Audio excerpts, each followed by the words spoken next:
but I also said that like it's different from the second soliloquy because in that one like he was inspired by the play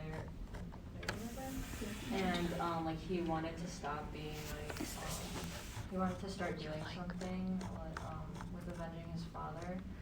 Whereas this one is just similar to like the first one where he's just kind of in a state of depression and he doesn't really know what to do.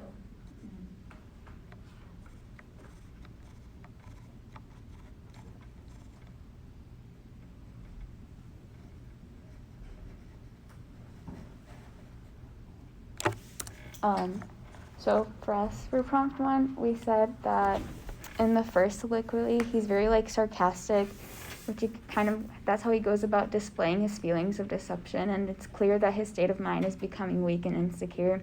So he tries to find the culprit and root of his pain. He has a difficult time processing his mother's marriage to his uncle right after his father's passing. So that's how he releases his anger like towards his mother, and he disregards that tension by making the sarcastic comments. And he feels isolated alone as if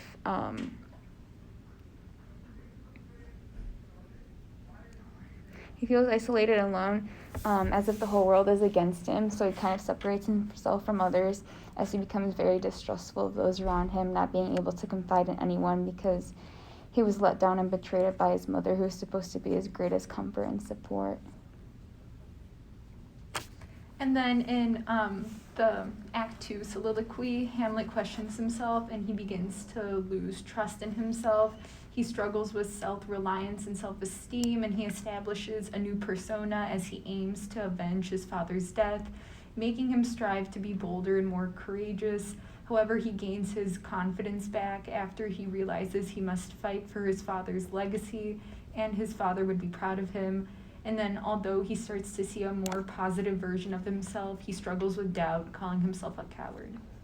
In the third soliloquy, he kind of struggles with grasping his identity, causing him to feel hopeless about life, and he feels like tortured by these thoughts in his own existence. And even though he wants to escape like the suicidal ideation he's experiencing, he like looks at the implications in regards to like moral and religious, and he contemplates whether or not he should kill himself and put the faith in his own hands. So he has doubt over the situation, and he longs to escape this internal conflict, but he kind of toys around with the idea because he tries to pressure himself into it and build the courage to do it. But like the whole time, he kind of avoids the discussion of why he feels the need to kill himself and like what the pain is that he's enduring.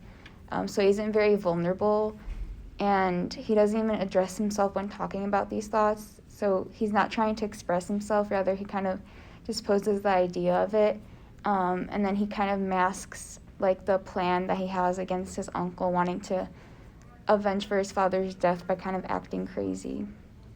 And then to wrap all three of them together and to compare and contrast them, in Act 1 he was almost essentially completely crushed after his father's death. Yet in Act 2 he finally decided that his purpose was to gain revenge for himself and his father. And Act 3 involves both of those central ideas of death and revenge from Acts 1 and 2, yet also includes Hamlet's self-doubt and his new sense of confusion. And then throughout the play, Hamlet is also very confident with himself and his plans involving killing the king, yet now he has fallen into a state of despair and essentially madness, and he is pressed to go against his own nature and his regular characteristics, and the mood of the soliloquy is more related to Act 1 soliloquy, as it's presented as mournful and depressing. That's it for us. For Act 2, the interactions with Hamlet and Ophelia after that third soliloquy, from the main idea I got from this is that Hamlet is trying to distance himself from Ophelia, because like that would be like it'd be bad if she got caught up in the whole murdering the king, all that. So with his first line that he says to her, he's kind of trying to brush her off, I'd say, just casually saying, "I humbly think you well." Then in his next line to her, he denies ever loving her, and although Ophelia refutes it, and later Hamlet then says that he was just lying to her, and tells her to not trust people like him. I also end that on line 149 to 150. If thou wilt indeed marry a fool, for wise men know well enough what monsters you make of them. I kind of thought that as like telling Ophelia to stay away from people like him, who are smart, or like he's trying to tell her to stay away from him. And in the end of all this, Ophelia is just confused because she's not sure what happened to Hamlet, and with the lines of 164 and 165, she's just praising all of his traits and is heartbroken to see what he's become after all this.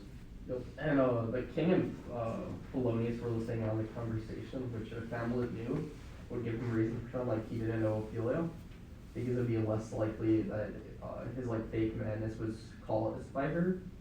And then I also think it could be, as Steve said, because if he murders the king and is caught, that could reflect badly on Ophelia, which he has feelings for her. So by like them not being better, or together, it's better for her. So by letting her go, like that kind of prevents it reflecting badly on her. Yeah, and like another thing is that how he mentions that